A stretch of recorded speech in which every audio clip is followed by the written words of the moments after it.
Best guitars come from trees about 800 years old, trees with enough rings in their trunks to provide wood with a tight and straight grain, wood flexible enough to vibrate, yet strong enough to withstand the pull of the guitar strings.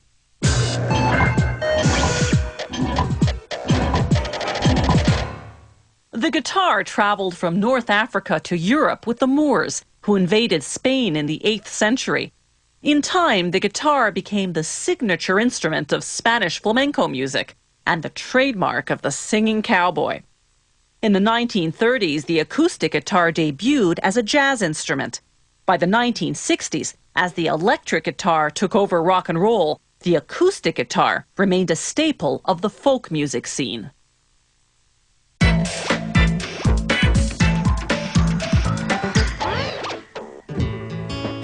They use spruce or cedar because those woods are lightweight and vibrate well.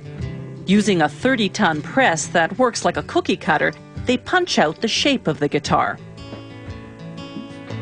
The size of the sound hole affects how the guitar will sound. The larger the hole, the more treble. The smaller the hole, the more bass. Then they glue on a wood inlay decoration called a rosette. Next, they make the sides of the guitar. They first immerse wood pieces in boiling water for about 15 seconds. Then place them in a heated press to make the curve. The press applies heat from both the top and the bottom for about a minute.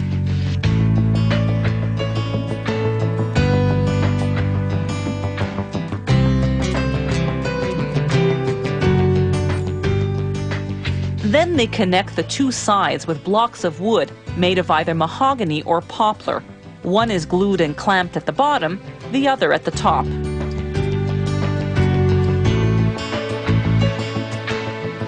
Then they glue on and clamp a wooden lining which will connect the sides to the top and back. Those little cuts give it flexibility around the curves. Then with a hand router, they carefully notch the lining to receive 4 wooden braces to support the back of the guitar. Strategically placed braces help the top of the guitar withstand the tension of the strings. They also equalize sound frequencies by controlling vibration differently at different spots. After a vacuum press makes the bracing adhere evenly, they glue on the top and bottom.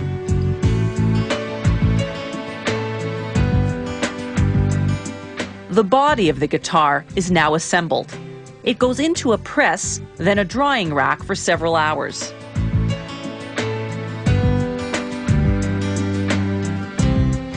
Next, they glue on a plastic binding to protect the guitar's edges.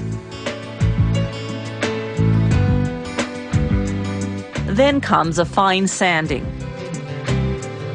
Next, a machine with a special sensor measures the precise angle at which the body and neck of the guitar will later be attached. The angle is critical for sound quality. It drills the holes and sands the pieces accordingly. Next, they apply lacquer, 4 to 8 coats depending on the finish.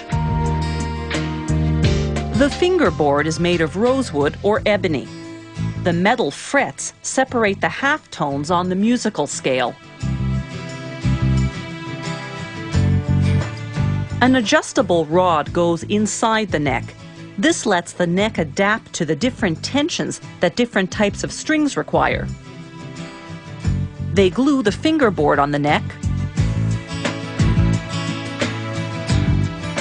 then vacuum press it to make sure it adheres evenly. Next, they install the machine heads on which the strings will be wound.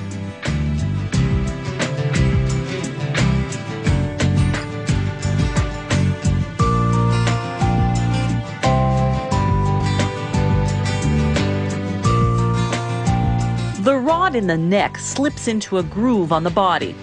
The neck is then bolted and clamped until the glue dries. Next, they glue on the bridge, securing it with temporary screws and a clamp. Then they glue on the headstock nut, a hard plastic piece that spaces the strings evenly.